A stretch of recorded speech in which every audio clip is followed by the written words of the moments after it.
I can do this. It's going to be way different, but I have a feeling it's going to be perfect.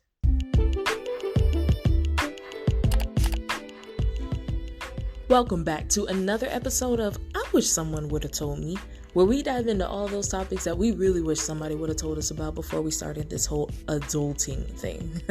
So let's jump right into this week's episode. Hi guys, and welcome back to my podcast. And this week on I Wish Someone Would Have Told Me podcast, I actually have something special. This week is the first week. First off, it's the first week of the year. So woohoo! Welcome to 2021, everyone. It's been a crazy ride so far, which makes this the first podcast of the year. So extremely excited about that. And it is the first time that I am using my podcast on the YouTube platform as well. So this is going to be in video form and on podcast form. And I am super excited about that, guys. Years ago when I was younger, I had a YouTube channel. It was called a ... production. I think that was the name of it. And usually, like, if I'm typing a message, like, I'll put in ellipses if I'm like thinking or something like that. I think that's what it's called, right? I don't know. But if I'm like thinking or something like that. So that's why I called it a ... production, because it was just like my thoughts. But yeah, so I got rid of that, and then I decided years later, I don't even know how many years now it's been since I've had my since I did that Instagram, but decided to do the podcast. And then I decided, you know what? It's like super easy to be able to continue to record the podcast and also make YouTube videos with them, and that is what I'm doing today. So for some reason, I'm extremely nervous. I think I just want it to go right. And if it doesn't go right, I'm going to have to like re-record the entire podcast again. So, but oh well, that's all fine. But today, guys, I wish someone would have told me. If you're new to this podcast, all it's about is the things that we wish someone would have told us growing up. The things that just really would have been helpful to us growing up. What I feel though is, I don't think anybody did us a disservice by not teaching certain things. I do feel like certain things are fundamentals that do need to be taught, but I don't think anyone did a purposeful disservice by not teaching us these things. I feel it's more along the lines of some things I feel our parents just didn't know to teach us because they were common sense to them, and because they were common sense to them, they just didn't think, oh, let me teach you this. Because parents just know how to deal and cope with grief, they didn't teach us how to deal and cope with grief, and so I don't think that it was intentional, but that just because something is not intentional doesn't mean it doesn't happen, and it does happen. So that's what the premise of this podcast is, just talking about all the things that we wish someone would have told us.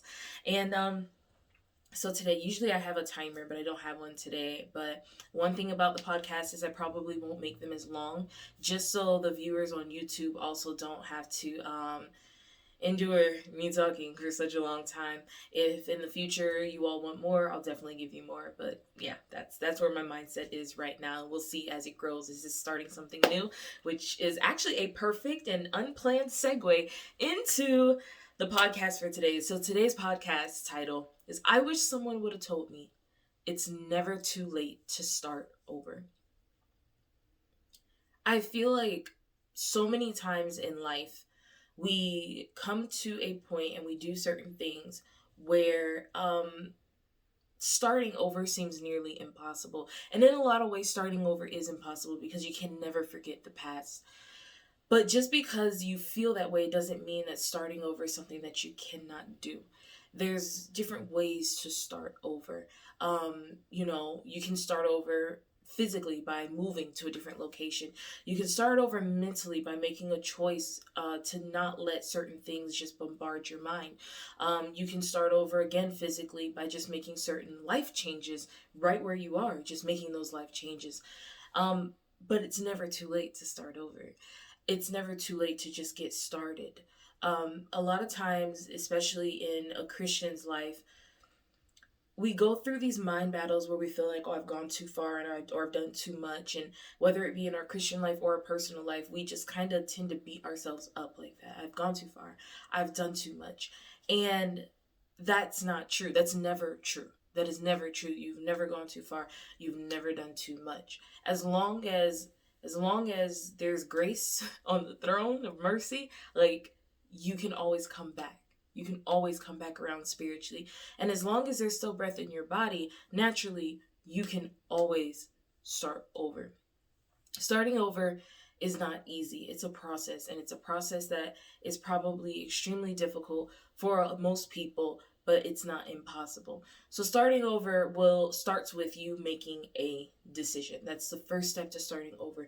You make a conscious decision that I'm going to do this. Sometimes making that decision can be deciding what you want to do and then writing down the steps to get to where you're trying to go, or just writing down all the life changes that you want to make. But just creating a plan. I remember when I was in school and we used to write papers, they would tell us to make an outline. And so, like, you had to write what you were going to do first, talk about first, and then you had to write an outline of what you were going to talk about in the middle, and then you had to write your conclusion. Like, that's how it was. That's how you wrote a paper. But now, for whenever I go to write or anything like that, I just go off the top of my head. I just go off the cuff, like that. But I can say for myself that when I'm organized and I have a vision, the Bible says, write the vision, make it plain. When I'm organized and I have a vision, I feel more structured, and I feel more like, once I know I've done this, okay, I've accomplished that. Once I know I've done this, okay, I've accomplished that. So then I feel a sense of not really purpose, but more like a sense of gratification that I was able to accomplish certain things. So when you make the decision that you want to start over, you've made that first step of making a decision. Write out your decision. That's your next step. Write out what this decision entails. Write out the things that you feel like you're going to struggle through to get through this decision. Write out the things that you feel like you're going to have to overcome or conquer to get through this decision. Write it out. That's the best way, because you want to plan. You want to set yourself goals, and you want to see how you jump over those goals and jump over those hurdles. One thing that should always be in your writing out process, I think that everyone, doesn't matter what your decision is to start over, everyone should write down. So, of course, I'm doing this and the garbage truck pulls up outside. So hopefully that doesn't mess anything up. But everybody should write down, expect the unexpected. I remember when I was getting married, I created this whole what's that called? Time thing, like the agenda of the day, or the schedule. I created a whole schedule. But what I started doing when I created that schedule was putting like 30 minutes to an hour in between events. Like, if you looked on the schedule, it looked like one event ran into the other.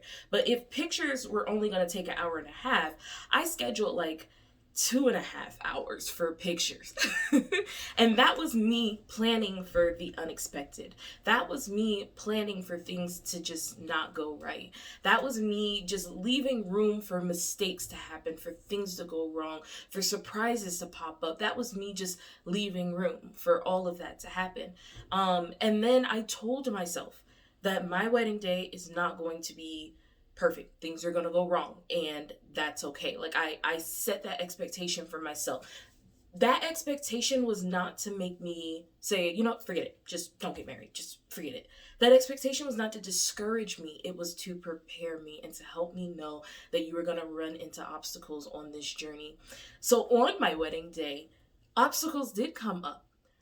And there was not one moment when any of those obstacles came up that I panicked. There wasn't one moment. Like, I feel like I tell everybody, people get around and they tell stories about what went wrong on their wedding day. I can think back of stuff that went wrong, but nothing. I always say my day was perfect, because nothing messed up, in my opinion. Nothing messed up. Everything was perfect, and I love that day. And so I was able to accomplish exactly what I wanted to accomplish for my wedding by setting out a schedule. So that's writing out your goals, and then leaving room for the unexpected, leaving room for things to just go wrong. And so when you write your goals, always leave room for the unexpected. But that's not to discourage you. That's just to let you know when you see these things happen, you got to keep pushing forward. So first you make a decision. Second, you write out your goal. Lastly, you need to execute.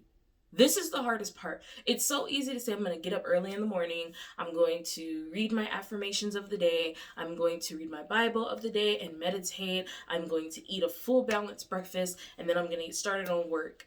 And then I'm going to do this. I'm going to do that. Or whatever your goals may be. It's so easy to do that. Like, that's easy. Execution is different. I'm not a morning person. My body doesn't fully wake up until about 10 o'clock every day.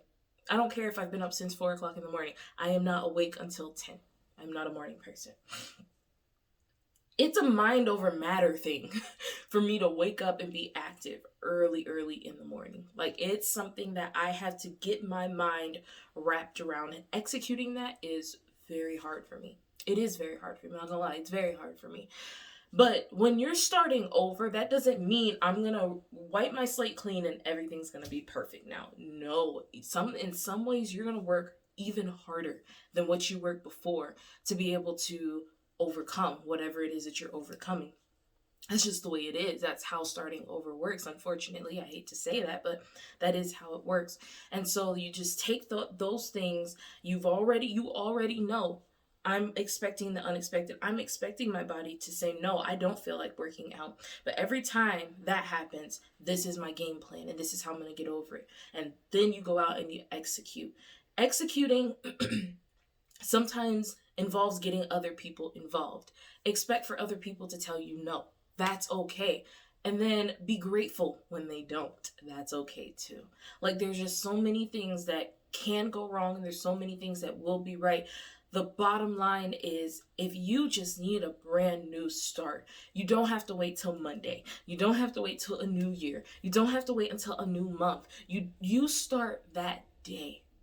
Whenever you make the decision, I want to start over, start that day. Whenever you make the decision, I want to start something new, start that day. If you want to start a new business, start that day. You may not be able to start the actual business, but there's so many things on the front end that have to be done. Get to working, get to researching, go for it. And as long as you have God in the front of all of your plans, and as long as you're following his guides through your plans, you're going to be okay. Being okay. My Bible reading for the day, one of the stories was when Jesus told the disciples, let's go to Gadara, when he told them that. And they get in this boat, and they're riding along in this boat, and the storm comes. And now they're like, hey, Jesus, don't you care that we're going to die? He goes out, he calms the storm, he says, where is your faith? He goes back to sleep. And then they end up on the other side. For me, what was extremely just eye-opening about that was the fact that he told them, go to the other side, that's it. But he didn't tell them about the storm that was going to brew. Jesus slept. That's it. He slept. When things were going wrong, he remained calm and he rested.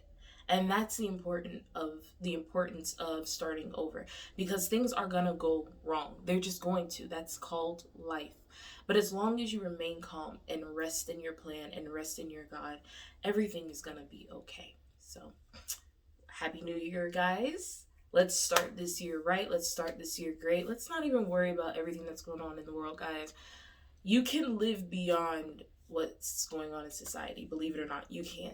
And that's what you need to focus on this year. Living emotionally, mentally, physically beyond outside influences, whether they be politics or economics or people, relationships, things of that nature. Live beyond the influences. And that's the goal for this year. I think that's all.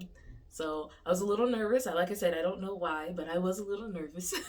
But I hope you guys got something out of it. And please, please, please drop me a line, send me an email, drop by my Instagram if you're not following, and go ahead on and just shoot me a follow, because there's a lot of other content that I post on there. So definitely jump on there. My Instagram is IWSWHTM.